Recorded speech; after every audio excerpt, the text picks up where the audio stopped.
I'm gonna give it the room a minute to sort of reload back up, see if everyone can find the stream. So thanks for being here. I have no idea what the hell has happened. Our stream had a complete meltdown. It seems to have completely shut down. First it was an audio issue, and then we had this. We had to restart the stream. Okay, so yeah, we'll wait for people to get back in here, maybe a minute or two. Where did we leave off, Chris, by the way? Do you remember? We were trying, yeah, I think, I'm assuming we were trying to find the Tim Burchett interview with Anna Paulina and what they Yeah, were talking about, kind of what went down the skiff. yeah, Or so, but yeah, I sent you that yep. link in your messages. I've got the To, clip right here. I'm gonna play. What were you yeah. about to say? Oh no, that's Oh, by the you way, play that guys, clip. there's breaking news coming in right now. So you definitely want to share the stream. If you're back here in the live stream, send this back out. Tell everybody we're back up. We had a glitch in the matrix. We're not sure what happened, but we're back. And we've got breaking news having to do with Lou Elizondo. But before we get there, again, I just want to give people the chance to get back in here. And I'm also setting up a few things here and there. But in the meantime, what I'll do is I'll play this clip from Tim Burchett and Paulina Luna, I believe, right? Luna Paulina, whatever her name is. Yeah, I believe so. Anna Paulina, that's it. Yeah, Which, Anna by the Paulina way, got a Luna. little tiff with a UFO believer today, which was amazing. But okay, so I'm gonna play this here, and then we'll get to what he says. And I'm sorry, Chris, you probably won't hear this, but here we go. It's okay. UAP, UFO, every time we're together or something, and it's out, I always get a million hits on X or Twitter or whatever. And, what about this? What about this? What do you think the future is, or where are we going with it? So I'm going to toot your horn here for a minute. So Representative Burchett has been leading out this effort, and when I got into Congress, it's very hard to find a true believer that believes in it for the right reasons, wants to genuinely, I think, bring the truth out there and expose it to the American people. He's one of them, so don't ever doubt that. So much so that, he's ruffled a few feathers up here and people have kind of put him in their sights. So make sure that you back him, if you know what I mean. But what I will say is that you have been largely the reason why we've been able to have these hearings. So we're actually going to be coordinating your leading it out location for the next field hearing. And I say that because I think it's time, based on our last session that we had with members of oversight, and what we were able to conclude is that we've brought in credible witnesses. They were telling the truth, and so it's time to move on to the next location. Good. I would just hope we'd have some disclosure. This is 1947. They told us they don't exist, but yet we find out they spend tens of millions, maybe billions. I don't know. Pentagon loses a half $1 trillion, and I just think we need some disclosure. What the heck are they? And what are they studying? And if they don't exist, then why are they using this money? Well, and we know that also too, just like based on what we've been able to see evidence-wise. But I mean, talk about for a second the amount of people that have come up to you in office that have told you, but are afraid of saying anything because they don't want to be multiple. Just last week, I was on before our double secret hearing. I was in the gym that morning, and I get a phone call from a member, and they said, "Hey, are you watching what's on television right now?" And it was another sighting somewhere. And I said, I'd seen it a while back. I don't get too jacked up on that anymore. And he goes, then he went into explaining how when he was a young man in the military that he'd had a sighting, and he was very specific. Yeah. And talked about the officer that was in charge of the boat had said, this is what was going on, and they discussed it, and they, were basically, I guess, told not to discuss it anymore. And then he was in the hearing with us. I thought that was pretty cool. So but it's just every day it just seems another member of Congress. And so, let's just find out what they're spending the money on. Find out what they're spending the money on, but also too, I mean, you saw recently there was that footage of, the jellyfish UAP, and you see that and you just realize, okay, not only does that look creepy, but what is it? And so I think that these are important. They referenced the jellyfish UAP. She's like, not only is that creepy, but what does it represent? Like, lady, it's balloons. Questions that we need to continue to ask. This is over a military base. Over a military Again, base. These are two lawmakers. You've got one referencing Roswell, and the other one referencing clearly balloons in a leaked DOD footage of a cell phone taking footage of a some sort of weapon system or camera system. You know, it's like cell phone footage. It's not like even real, released footage. And this is the issue with it now. Like, this has gone beyond just a little niche group, that get together every month or every year at a convention and talk about this stuff. This is now bleeding into the halls of Congress. And this is why I talk about and advocate about this stuff, because I had a large hand in inspiring people to get in touch with their lawmakers and talk about this stuff. And now I'm advocating to hit the brakes and do a 180. And it's like, damn, dude, I hope this hasn't reached a point where it's too late. Hopefully the breaking news that Chris is about to share with us will make us feel a little better that it's not too late. But okay, so it was funny. Stream goes down. I finally get back in contact with Chris, and he's like, oh, by the way, there's some big news coming down the pipe. And I'm like, oh, can you give me a hint? And he goes, Lou Elizondo. And I'm like, when's the information coming out? He goes, I don't know. And the next day this week for sure. And it just happened actually as we were coming on live right now. The news just broke. So I'm kind of eager beaver. What is the news, man? So per, Jeremy McGowan, apparently this coming Monday, I'm assuming next Monday, 9 p.m. Eastern, I will be appearing on Stephen Cambion's Truth Seekers podcast with a new whistleblower who has had a rather interesting experience with Lou Elizondo, very similar to his. They'll be comparing notes and how they were recruited, the red flags along the way, and so on. So I had heard a little bit about this a few days back, and apparently this person had a very similar experience as McGowan.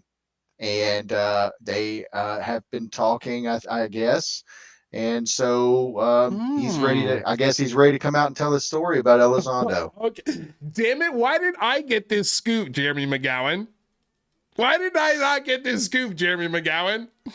Not that I think Steven's going to do a great job. I'll definitely won't be doing a show next Monday. That is for sure. Because I'll be listening to this one. Okay. So, do you know if this UFO con whistleblower is someone that people know, or is this someone that's behind the scenes a little bit? From my understanding, I don't think it's going to be anybody that we know. Okay. I don't know too much, and I don't want to give it away.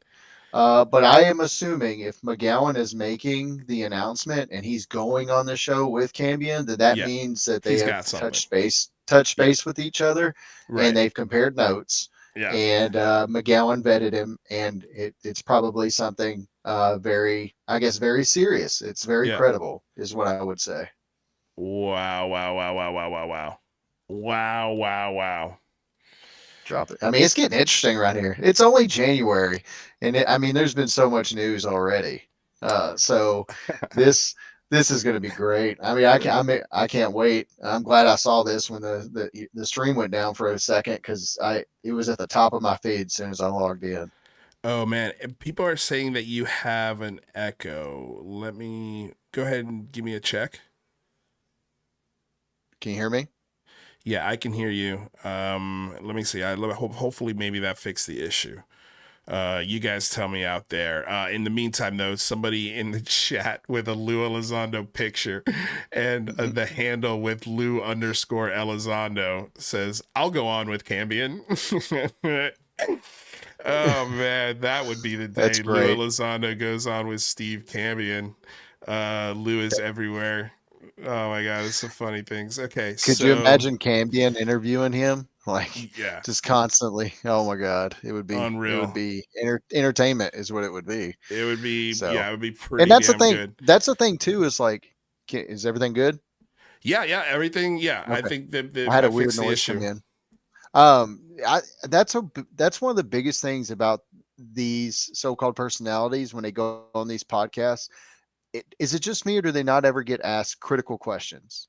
Like, it's always just very positive, kind of like, hey, let's talk about this big thing. They never ask them like critical questions about who, their background, about what they're saying, nothing like that. There's never any, it feels like pushback. Yeah. And, Well, these guys, there has been. Are you referring to Elizondo specifically? well, it just seems like a lot of I Yeah. don't watch the podcast, but that's the feeling I get around the community is that people don't ask questions Well, that are the critical. ones who got to never got to again. Yeah, that's what I figured. So there was a gentleman by the name of Jamarl Thomas, who is part of the Progressive Soapbox, who had an interview with Elizondo, which in my opinion is, I think, the best interview that has ever been done with Lou Elizondo. There is the interview that he had with Zach Seichi, the Zach Seichi podcast, which is, I think, the second best. And there's a tie for second best interview with Lou Elizondo, and the third one that comes to mind is John Greenwald's interview with Lou Elizondo. Those are the three that really sort of pinned his claims on him and kind of held him to the fire and was like, and tried to get as much clarification. And then, of course, I think my show eventually got there. We eventually got there on the last interview, but yeah, so like it's interesting. It's interesting. Yeah, this is going to be probably a really watched show, I would say. Cambion, Monday night. I imagine everybody would probably be tuning in to see who this guy is and what he has to say about Elizondo. Because I know the first person I'm going to ask as soon as this show's over. I know he'll tell me because he knows I'll hold it until Monday. But I'm definitely going to be calling McGowan after this show. well, I mean, it was funny because like I said, I had heard about it, and then like as I got on, and I saw that McGowan announced it, and so this is going to be an interesting Monday night. Yeah, I'm sure. actually getting a little bit of insight right now on it from Steve Cambion behind the scenes, and yeah, I'm not going to share anything he's telling me now, but this is actually a joint effort. I will say that it's a joint effort between Cambion and Jeremy. Okay, I'm sorry, Cambion. I get why you get the scoop, okay, buddy. But I want the second interview. All right. Hey, you guys are working. You're doing the real work. You guys are bringing the facts out there and pointing out all the critical. I gotta say, Cambion was one of the first to be doing it. At first, we've had our conversations. I'm not gonna rehash it, but yeah, I mean, he's been doing it since the beginning, man. And he's one of the best researchers out there. One of the honestly low-key best researchers out there that people don't really give credit for. The amount of work he does piecing together frauds like Third Phase of Moon and GoofOn and Lou Elizondo and the gamut of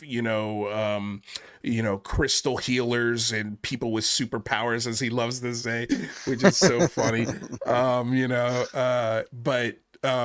Yeah, man, like we weren't buddies at first for obvious reasons, but I think after, finally seeing everything for what it is, I had to sort of eat a little bit of crow and apologize to a lot of people. And I've always said, I don't mind eating crow. If I'm wrong, I'm wrong. I'll eat the crow. I've got no issue with it, especially on UFOs. Like, you're going to be wrong. Right. I don't care who you are. You're going to be wrong. And people have said that about me. Like, what if it comes out like all of this is, real and, Grusch is telling the truth and all that? And I'm like, well, I'll just say, I guess I was wrong. Yeah. You know what I mean? What can you say? You can't, at that point, you're not going to be able to really defend yourself. You just have to say, man, I took my shot. I followed where I thought the evidence was leading me. And I guess I took a wrong turn. It's as simple as, hey, the data's changed. Yeah. The data's changed. And trust me, I want to eat this crow. Like I've told people many times, like this would not be a meal I would shy away from, and not like I shy away from many meals, but like I would not have a problem eating this crow whatsoever. I want to be wrong on my skepticism. I want my skepticism to be proven completely wrong. Right. I want an answer to what I saw. Like I get it. I get it more than most, but my sighting is not evidence. And neither is yours. Nope. We need something better, unfortunately. Yeah, and then somebody tried to use that as a gotcha question to me a couple of days ago. Or it was in a space. Nick Gold had mentioned, kind of a passive aggressive shot at me about my my experience. And I'm like, yeah, I was a kid, and to this day, I could take a look back, and I still can't really explain it, but I have a better understanding of what it could have been, but there's no way to go back and know, right? I mean, it was so long ago. So I really just, with the information I got now, I haven't seen anything since, and the things I thought I saw were explained away. So, until they drop out of the sky and there is no speculation anymore, it's there. Or we come back and say, you know what, everything was right. There was a cover up. Until then, there's just nothing out there for me. I can't support it. I can't. Yeah. And I'd rather let the people know who is lying to them and keep propagating all of this rather than, Yeah, no. Well, I mean, and again, like, I just don't want to look like an asshole. Like, I just don't want to look like a dick, where I'm just like digging in my heels and being hard-headed about this thing. Like, it's like, dude, you got to be able to change your opinion on things based off of the information that's on the table. But the reason why I was kind of laughing while you were explaining this is we got the fake Lou Elizondo saying that he's not the fake Lou Elizondo, and that he would wipe the floor with Steve Cambion. And he can remote view any target that you wish. He said something about great interviews. I'm not sure if he's referring to Cambion. He says the naysayers can laugh. That's a great line. He loves saying naysayers. He loves calling people naysayers. It will all be lies. The only scoop he has is ice cream. Yeah. Elizondo, man. Well, we'll see, right? We'll see Monday. I mean, we'll see Monday. I mean, I don't think McGowan would put his reputation on the line for a nothing. Personally. When McGowan usually has something to say, I would pay attention, because he doesn't just say things. And and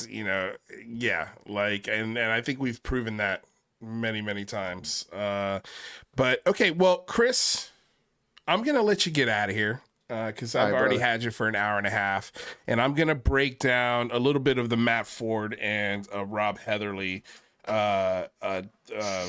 whatever we want to call it, the investigative journalism of a guy. Who is Lucky Lou?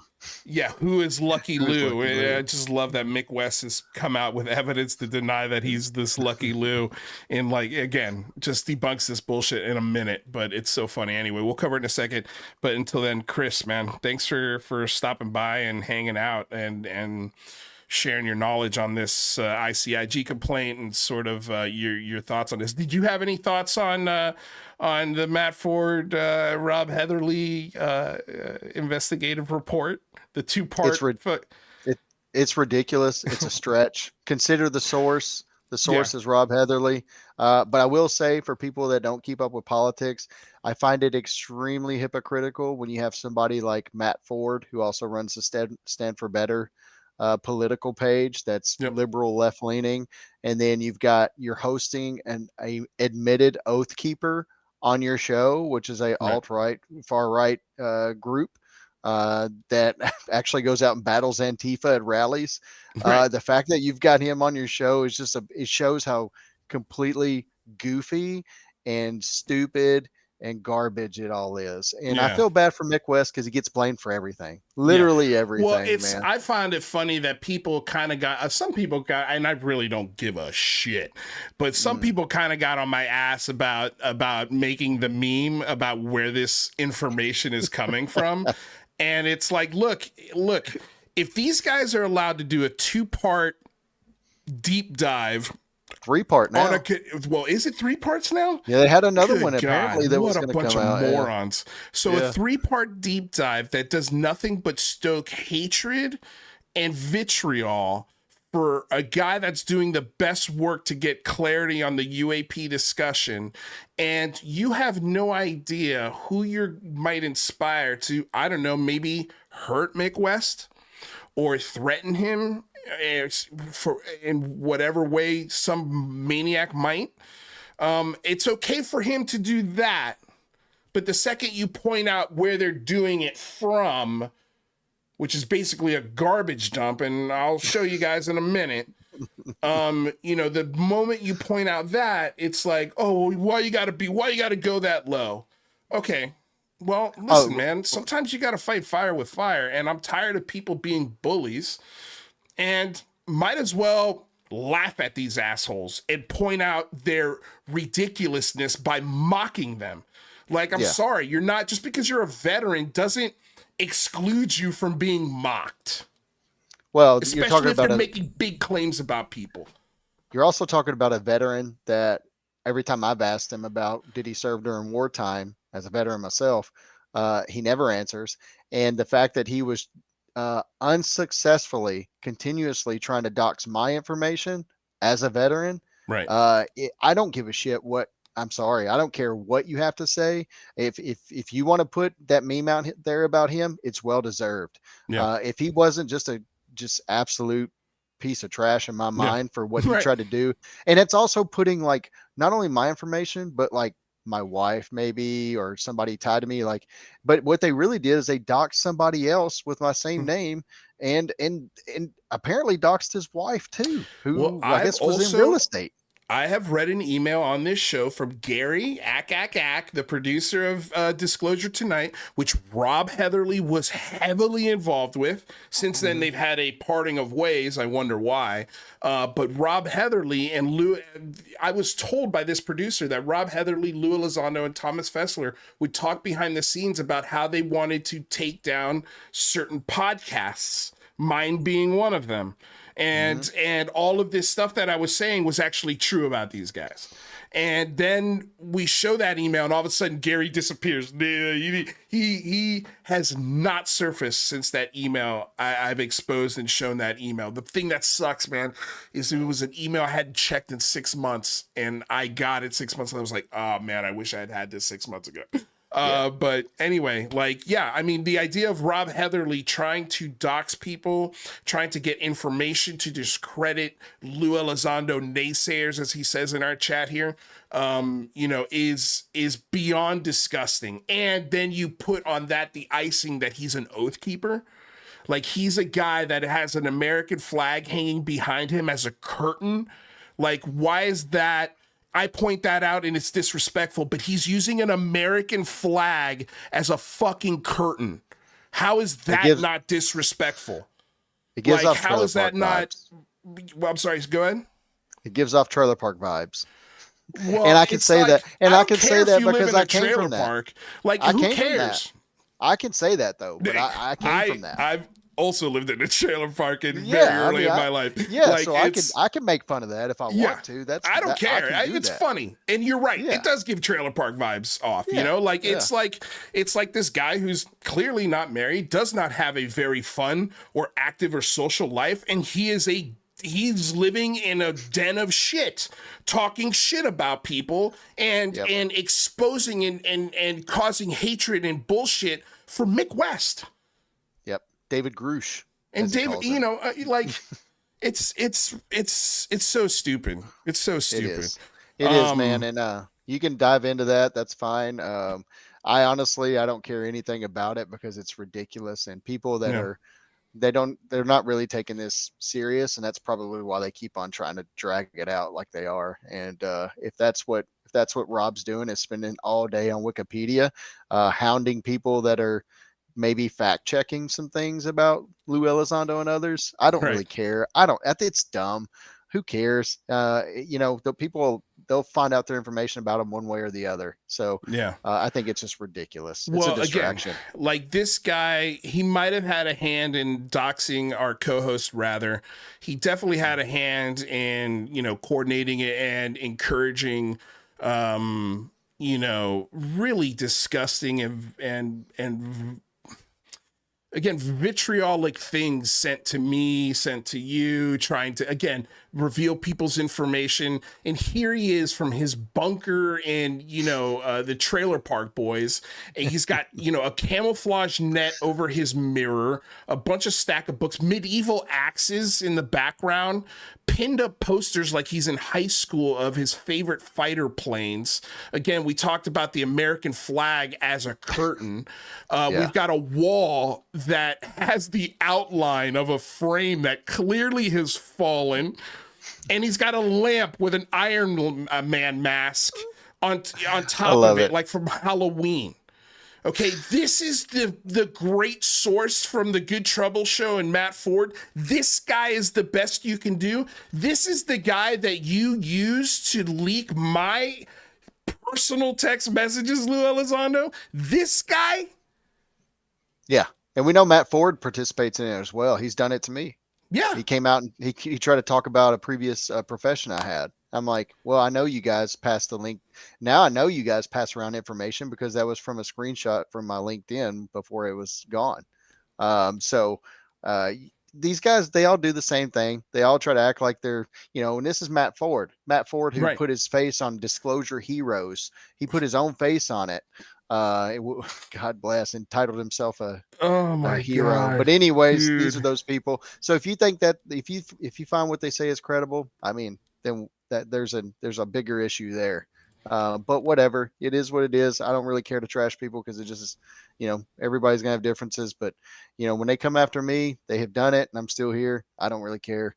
You know, I'm still going to do what I'm going to do, and if it's where the facts lead me, I'm going to put the information out there. End of story. I'm just gonna make fun of it. That's what I'm gonna do. I'm There gonna are just mock people the shit out of it because it's so easy.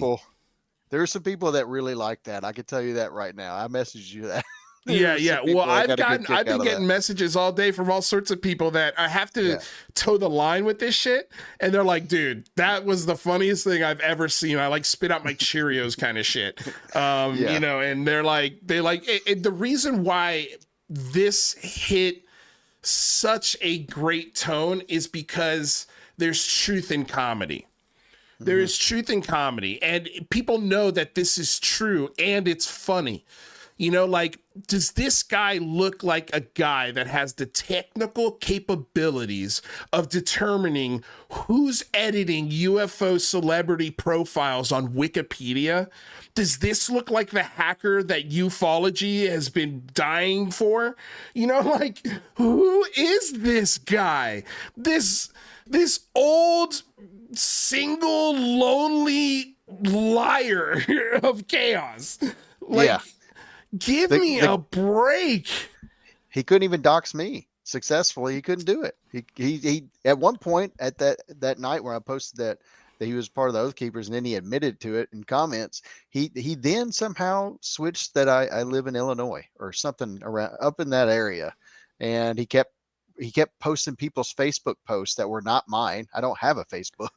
So he was posting all these random, like, people's, like, Christmas trees. He's like, he was trying to insinuate that it was mine. And I was like, what? This dude's off his rails. Like, there's no way this dude's like, even remotely credible.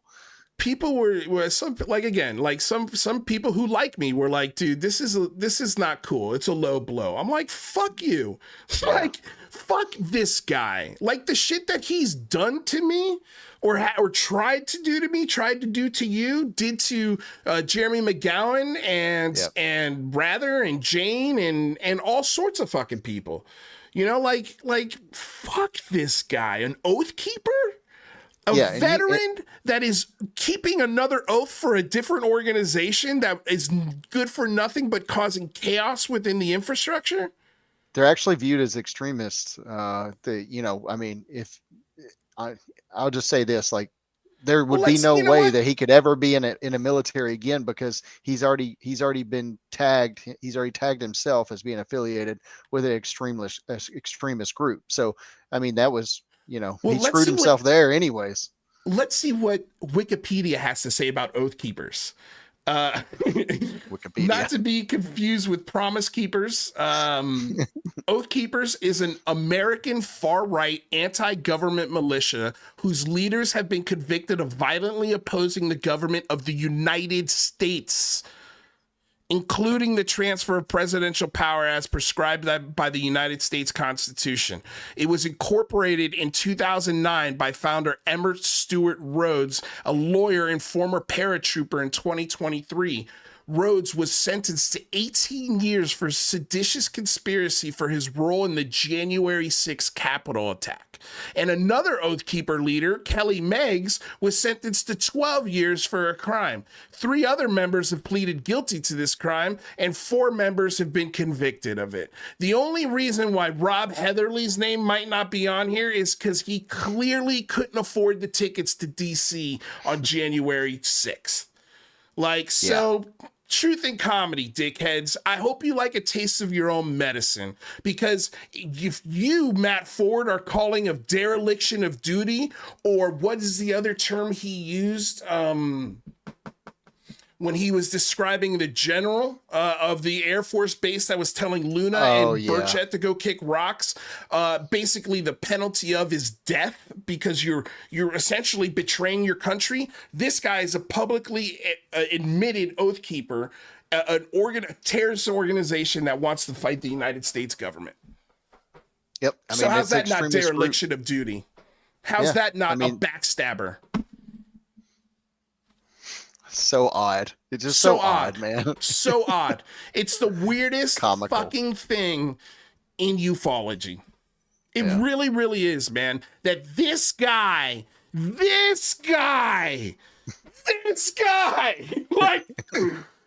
why? Why is this guy? Is anybody giving this guy the fucking time of day? It is beyond me. Like, my first video call with this guy, as soon as I hung up, I would be like, no, this isn't the guy. Like, this isn't they him. had to Photoshop his face on a fake guy in a suit to promote this show, because he doesn't have a picture good enough where he's looking like a normal human to put on a thumbnail. This guy is the leader of your truth. Good luck. Godspeed. Yeah. I'm so happy you've attached your fucking show to this guy, Matt Ford. Yeah, and just like Chris said, like, you are the founder of a a Democratic liberal political action committee that blasts Donald Trump in the January 6th insurrection at every fucking chance they get. And then on a different platform that talks about UFOs, you have an admitted Oath Keeper do a 3-part fucking series with 0 evidence linking Mick West to changing Wikipedia profiles. You've got to be fucking kidding me. You wonder why I'm making fun of this shit? Or why I have the attitude I do to these people? This is why. Like, it's comedy, crazy man. Shit. Yeah, it's comedy. Well, why is there a stigma? Why is there a stigma? Why is there stigma? I don't know. Maybe if we could get Rob Heatherly at the UFO con in Vegas, we'll put his face on a billboard. He'll be super stoked about it, and he'll be able to go because the convention could pay for his tickets. Like, fucking crazy, man. Okay, so that's my rant about Rob Heatherly. I'm glad, Chris, you stuck around for that. I had to get this off my chest. Like, this is the dumbest shit. And if you listen to Matt Ford, shame on you. Like, shame on you. Like, you hypocritical dummy. Like, how how does this guy work in Hollywood, dude? He's actually, I've heard, because I've run into people that know him. I've heard he's actually a really great lighting tech. But you are a shit investigator and a shit host. And you are shit at deciphering who is using you and your bullshit. Like, you are a dummy. God, you are dumb. Okay, I think I got it off my chest. I think. You sure? I don't know. I don't know, man. Fuck, man. It's shit like this that really, really fucking grinds my gears. It's so funny. Like, I'm going to put this in a script. Like, I'm going to have a character that has this exact bedroom. You know, like, I could not imagine if my girlfriend walked into this. Like, the first time she met me, she would have been like, nah, I'm good. I'm good. I'm gonna. The best thing about that is these guys advocate for veterans and supporting veterans all the time. And then behind closed doors, if you don't agree with their narrative, they don't care if you're a veteran, they're going to trash you. It's so weird to me. It's so weird. When we didn't even bring up his very, very questionable playlist that was recorded in a conversation behind the scenes, his YouTube playlist of, I don't even want to say it, like, but you get my drift here, I think. You know, like, I've seen the video. I know exactly. I've seen the video as well. And there's pictures out there on the internet of this playlist, you know? So there's this guy. Again, this guy. Like, good luck, ufology. Godspeed. But Chris, man, I'm going to end the show. Thanks for being here. Yes, sir. Hey, thanks for having me on. It's a pleasure. And can't wait for Monday. So yeah, I'll be talking to you soon. I can't wait for I'm sure we'll see each other in another 7-hour Twitter space at some point. Oh yeah. Yeah. Which is insane. Hope not too many. I'll be honest with you. After that last one, it was rough. I was like, no more. That's ridiculous. It is. I tell you, man, it is some of the weirdest things. I'm starting the music here. There we go. Let me turn that down. It's some of the weirdest things are discussed there. And what sucked is TJ Allard and I were just about to get to something really interesting in regards to Braided Fugel and Skinwalker Ranch, and sort of the whole thing going on there. But it just kept coming back to this allegation from Shane that can't be corroborated with any sort of hard data, and the hard data that is out there doesn't corroborate anything he's saying. And it just kept coming back to a part of the conversation where it's just like, why are we going past the fact that none of this shit lines up? Yeah, and why do we need 7 hours to decipher this? Nick came back to infighting and certain individuals being just absolute immature grown baby men. It was weird. So it's just that. And after I left that space, I literally, I told my wife, I was like, you know what? I don't think I'm going to do this again. Like, I can't do it. Like, I'll stay in for like 30 minutes, but I can't do that. 2 hours max. That's my number. Once I hit 2 hours, I'm like, all right, I got to go. Especially when the conversation just is like, but anyway, maybe we'll get TJ Allard on this show and we can have that conversation. Chris, dude, thanks for hanging out, man. I appreciate it. Have a good one, brother. Yeah, but I'll see you soon. Peace. All right, bye. All right, you guys, that was, oh, wait, what happened there? Let me do this. That's what I gotta do. All right, there we go. You guys, thank you so damn much for hanging out, tuning into another episode. I'm sorry that the stream crashed. I'm not sure what the hell happened. So I apologize for that. I don't know if my internet just completely dumped out or what, but that was weird. That was really weird. I was afraid that maybe Rob Heatherly and Matt Ford were trying to flag the show, but thankfully that did not happen. But it wouldn't surprise me if something like that did. Anyway, you guys, I want to say thank you to Wise Monkey, Screen Name, YOY Fools, Daniel Adams. You guys want to know what this song is? The artist is Ghost Beats, and it's called Goose and Lime. So if you want to check that out, check him out. He's pretty dope. But yeah, I pay for this service to music where I can play really awesome music on my stream. So yeah, this is one of the cool beats I found. Want to thank my guest Chris. If you guys want to check him out on Twitter, look for The Average Chris. I'm going to be having that guy on the show a lot more. He's just a wealth of knowledge. He's such a great guy to bounce information back and forth off of. So I'll have him as much as he wants to hang out. Lou Elizondo, who's in the chat, thanks for hanging out, buddy. My Pentagon sources were intercepting your feed. Oh, okay. Thank you for being honest, Lou Elizondo. We really appreciate it, man. I'm glad. I guess the chat is where your honesty really shines. So I appreciate it, man. Before we get out of here, of course, I want to say, what do I want to say? I want to say the thing that I always say when I say goodbye. But yeah, let me see here. There it is. You guys, please don't forget to smack that like, share, subscribe button and hit the bell. That way you are notified every time we do a live show or crash a stream and have to restart it. The bell is a great way to get reminded. If you really, really, really love the show, there's a Patreon link in the description below. When I tell you, that helps us get cool music, that helps us do lives, pay for live streams.